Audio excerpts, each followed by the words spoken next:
and then we would just talk wrestling because I've got a lot to talk about wrestling. I tell you this, there's a generation of wrestling that I apparently missed.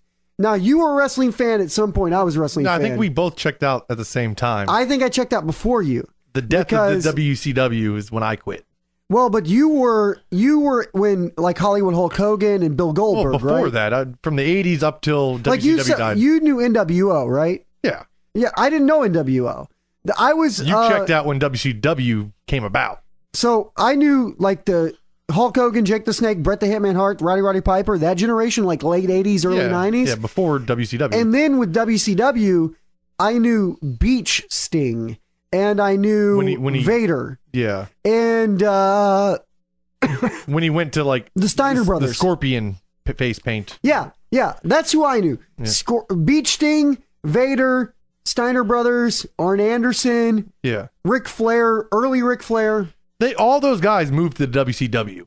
Yeah. No, they were, that was WCW even early on. Like Beach Sting was early WCW. Oh, was it? I thought that was WWF. So, no, it was WCW. And all those guys were early WCW. But before, like, I was a Steiner Brothers fan when they would wear the wrestling outfit. And when Scott Steiner looked like just a shitty old wrestler guy with black, I didn't see him with the blonde hair and the crazy steroid muscles. I never saw that Scott Steiner. Yeah. Oh, no, he had like a perm, actually. His brother, Mad Dog. Yeah, the perm mullet. Yeah, and the brother had the ear protection. So I was wanting to introduce my daughter to wrestling. So we got on YouTube and I was like, let's watch old wrestling. Yeah. Let's watch Hulk versus Andre the Giant, Madison Square Garden, 1987. Right. Best match ever. He picks up Andre, body slams him. Yeah, still unreal. Whatever. Like I was literally standing ovation. Now, those matches are just clotheslines, drop kicks, elbow drops. You know, that's what it is. No, Rey Mysterio made wrestling for me. The guy that would jump off the rafters and fly around and do 30 flips. Well, so like when the Mexican invasion happened. The luchadores? Yep. I loved that stuff. That's what got me into it.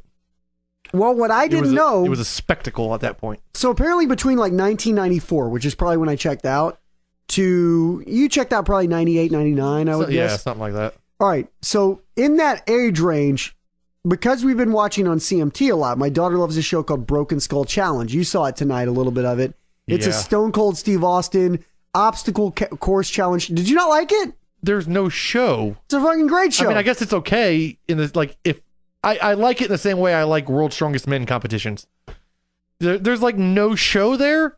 It's just watching giant dudes do crazy things. It is. Yeah, okay. I mean, it is watching. Yeah, it's like a sports competition. Because there's no story. There's nothing to it other than, well, okay, you're out, you're in, you do this, oh, you did that, okay, you're up, you're out. It's like a reality show sports competition. Yeah, but there's no reality show to it. Yeah, well, I mean, mine is like they do like the stupid trash talk and shit, and Stone Cold. My favorite part. I'm going to do this one day. I am going to do this for the podcast one day. I'm going to take a whole episode and I'm just going to cut out the times he says badass, and I'm going to put together and see how long that lasts. I'm thinking it's going to be 2 minutes because it seems like every other word Steve Austin says is that's badass. That's a badass move right there. Badass. We're the badasses on the most badass field. So anyway, so we've been watching that show. Right. And because we've been watching it, I said, let me show my daughter a wrestler she knows so she can relate to it. Showed him some Stone Cold? I looked up Stone Cold. I've never seen a Stone Cold match ever. Oh, no. So this was when Raw had come first, like it's still WWF, I think, but it was Raw, Monday Night Raw.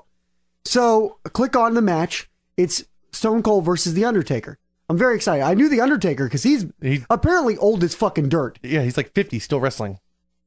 It's amazing because he was in my generation, your generation, and today.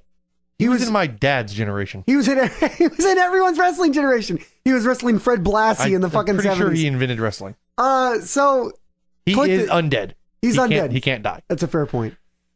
Paul Bearer's fucking dead. Undertaker still alive. I don't even know who walks out with the Undertaker anymore. Paul Bearer's dead. No, he just rises. So I clicked the Stone Cold match, and goes to Undertaker's in the ring. Looks like the beginning of the Andre Giant Hulk Hogan match. But then now, you got duped by the soap opera. Well, that's okay. So there's a whole layer of shit that I didn't know about. So then they show the beginning of the match, but then Stone Cold doesn't come out. Then they flash to a camera, which is backstage, all right? Yeah. And backstage, there's a guy that looks dead on the floor, which is Kane. Yeah. And there is Stone Cold and Triple H. stomping him. And they're stomping on his head. And Triple H gets a sledgehammer and begins to sledgehammer the fucker. My daughter is fucking traumatized. She is like, why is they killing this man? Okay, and she's seen The Walking Dead. She knows it is a killing. Yeah, a sledgehammer to anybody is death. He is a sledgehammering a dude, okay? And then they fucking pick him up and fucking just start ramming him like into a concrete wall in the locker room. Well, The Undertaker, I don't know how he knows what's happening back there. Because it's on the big screen in the auditorium. He's watching it. He starts running into the locker room. Then Stone Cold and The Undertaker punch fight each other from the locker room to the ring. And then, just trading punches. Yeah. Get in the ring, and then fucking Triple H comes in the ring with the sledgehammer, knocks The Undertaker out. Well, Kane has arisen from the dead like a goddamn zombie, and he's now stumbling into the ring, right? He stumbles. Stone Cold jumps off, like kicks him in the fucking head. Kane, by the way, has a cast in his arm. He has a cast on his arm.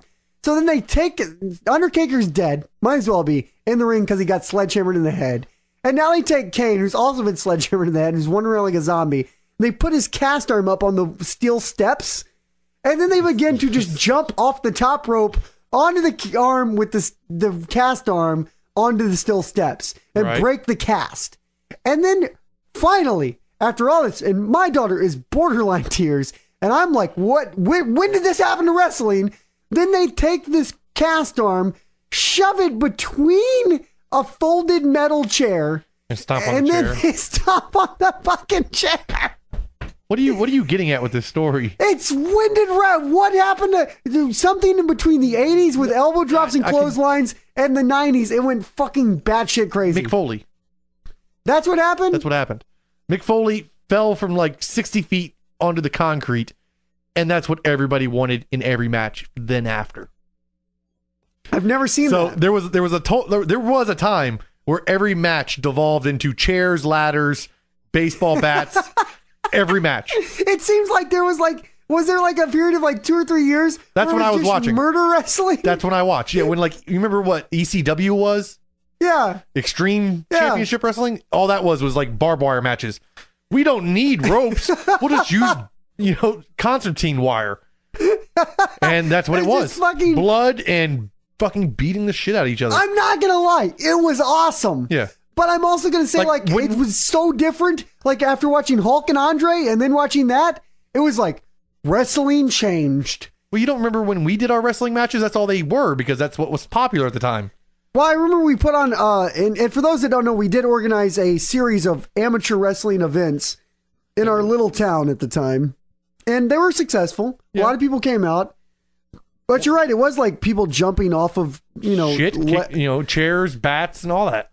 But I just thought that was because it was crazy. No, that's what wrestling was at the time. It was, and I missed that. And in a way, I kind of feel like I checked out of wrestling too early. I don't know when I should have punched out. But I should have stuck through 99 at least. When WCW ended, that was a good time to check out. Yeah. Because it almost made me want to watch again. Like, that's the thing. When I was watching it last week and I was watching it, I said, no, maybe I need to be watching. I've tried to catch an episode recently. Is it not good anymore? What is it? It is soap opera. It is catching up with the Kardashians. But they do end up beating each other at the end. I didn't even know because I was going to watch Raw on Monday night. And I was just going to watch it. Yeah. I didn't realize Raw now is every night. It's from 7 p.m. to 10:30 p.m. every night. It's a 3.5 hour show.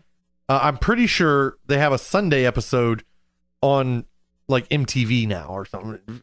I don't know what channel. They have it on a really weird channel. But it's not even all matches, right? It's soap opera and stories and it's amazing. What Vince McMahon has done is amazing. Oh yeah. Amazing. He took what was nothing like back in the, I guess, 60s and 70s. What was just that? It was just dudes in underwear. But there was thousands of them. Every little community had their own wrestling league. That's true. That's true. And like Tennessee was where it was really popular. Yeah, but every little town had their own little league. And the McMahon family came in and organized the entire country into one. Now, was he the entrepreneur that started it all? Or was he like I think his dad was. So he was like more like Donald Trump. Like his dad started a real estate company, but then the other guys, the son stepped in and took it to like 11. Yeah. I think that's what happened. McMahon's father during the 60s was one of those Tennessee guys. Just grew it a little bit and grew it a little bit. Got it. And then when his son took over is when it turned into this big reality show. Well, because I remember the Vince McMahon I remember the 80s was a sideline announcer, or like one of those guys that would interview like Mean Gene Okerlund Right. or Gorilla. My favorite, Gorilla Monsoon. I loved fucking Gorilla Monsoon. But they would interview the dudes just in the little like hallways.